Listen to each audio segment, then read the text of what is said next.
On this episode of Delivering Marketing Joy, we talk with Paul Kiewiet about pushing yourself, how business evolves, and climbing Mount Kilimanjaro.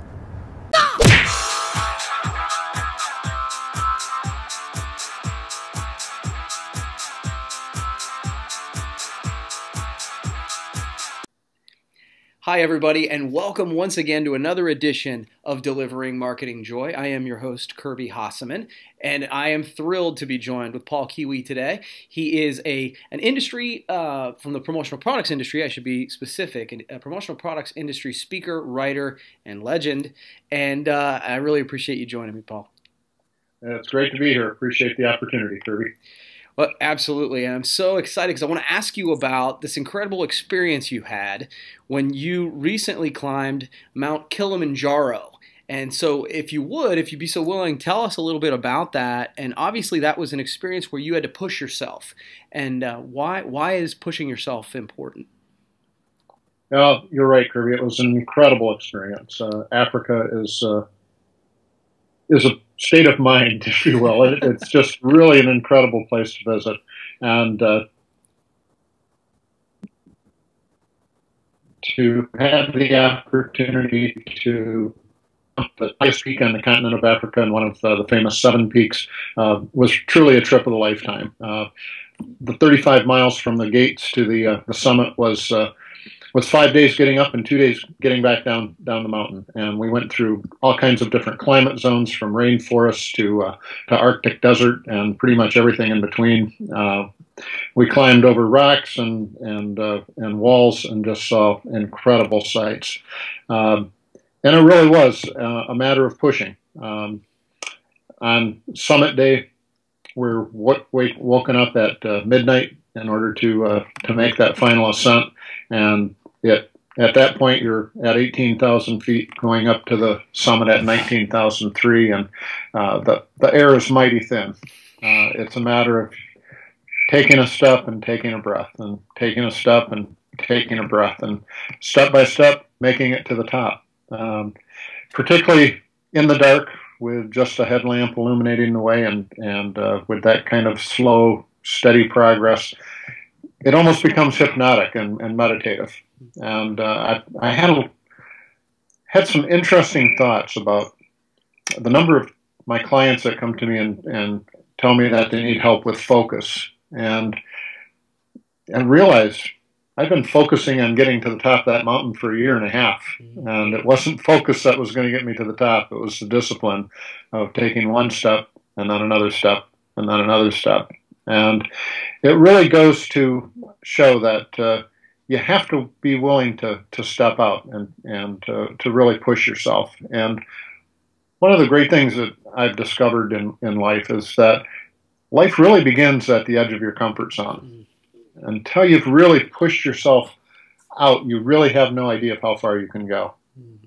And so it was truly a once-in-a-lifetime experience, and one that I'm very proud of. I've got photos all over the house of my wife and I at the summit, because once you get up there, all of that self-doubt has gone away. You have just this amazing sense of accomplishment of setting a goal and reaching it and being there. I love what you said about life begins at the edge of your comfort zone, and I think that we all need to be willing to not only step outside of our comfort zone, but we're willing to change. And it reminds me, you've been in the industry for a few years now, and my guess is you've seen your share of a few things that have changed. So what are some of the ways that business has evolved? Well, business has evolved incredibly. From when I started in this business, it was very much a closed society with a value proposition based on we know where to find stuff. And finding stuff was the value proposition, and everybody was able to make a pretty good living at that. However, the secrets are gone, and our little closed society of our paranoia. I often say our industry was built on paranoia, and we have our secret codes and secret handshakes, and it's been incredible to see how people have had to adapt, to reinvent themselves, increase their professionalism, and really focus on having a solid value proposition that they have to offer.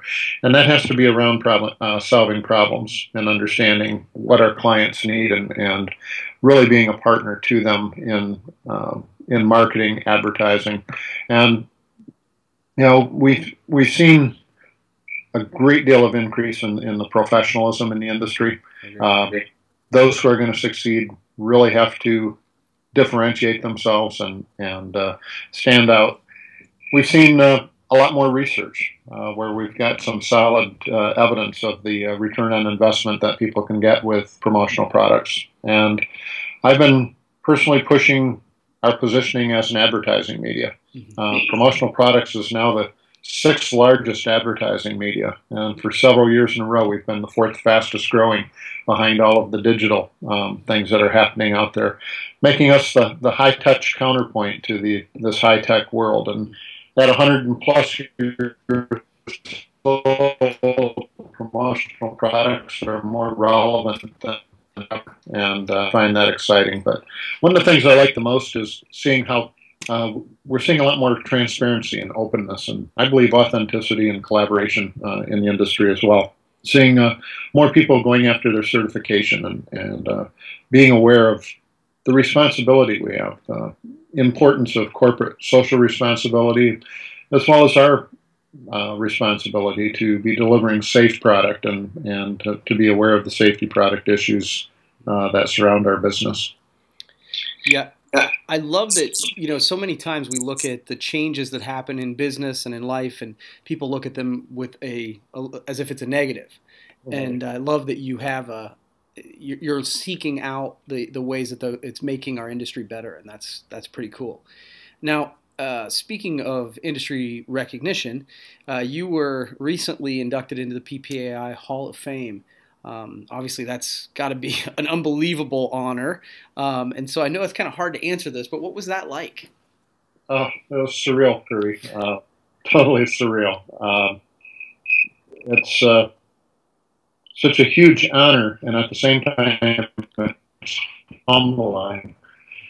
And it was just an amazing thing. I mentioned the trip to Africa. Actually, I received call from the PPAI, Mark Jenkins, as I was boarding the plane to leave the United States on that trip, and to sit back in the seat and just be thinking how incredibly blessed I've been to have a career in an industry that I love, to do creative things, and then to get what has to be the highest recognition. Also made me sometimes think of the Monty Python sketch where I'm not dead yet. I still have some things I want to do, but yeah, it really is humbling to be standing in the same class as people like Glenn Holt, who is a Hall of Famer, who got me involved in the industry and must have seen something in me to encourage me to get involved and to share. And by his own behavior, was a mentor that taught me to be willing to give and to serve in the industry.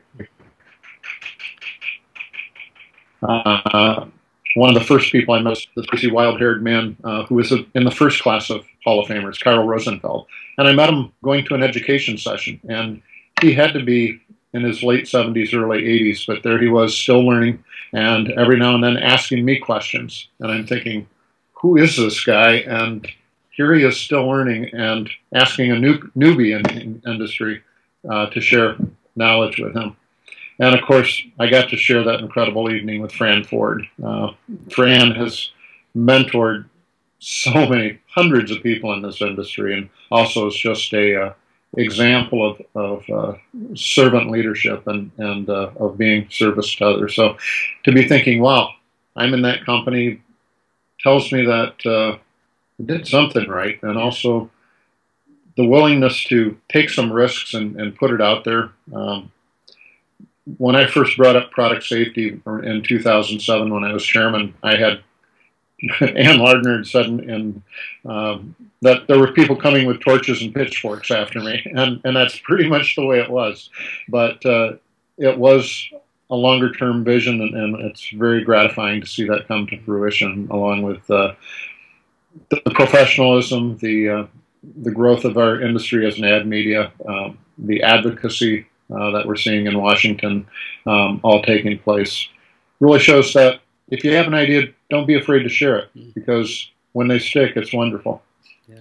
Well, congratulations. I think I've said that to you before, but I want to say congratulations publicly and thank you very much for your service to our industry.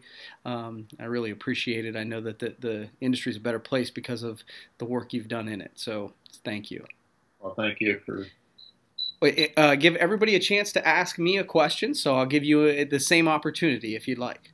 Well, thank you. If you've heard me speak, you know that I'm a big proponent that in order for us to create value, we have to be different and we have to be more relevant than our competitors. How are you doing that? How are you differentiating your company and making yourself more relevant to the needs of your customers? That's a great question, Paul. I think that certainly we do our very best to be up on the cutting edge of product safety and trying to make sure that we understand the best, the good and bad that is going on in the industry and our promotional side. We also work pretty hard at being well-rounded as a marketing agency.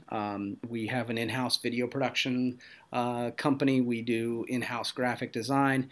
And then the piece that's probably most forward is the content marketing piece. We have worked really hard, not only on Weekly Words and delivering Marketing Joy shows. We really try to lead by example. We try to show. It's one of those things where I think you're looking at your clients and saying, "Look, I know what I'm talking about. Come with me. Do what I'm doing." And as a rule, that's worked pretty well for us. But I also think that we've got a long way to go.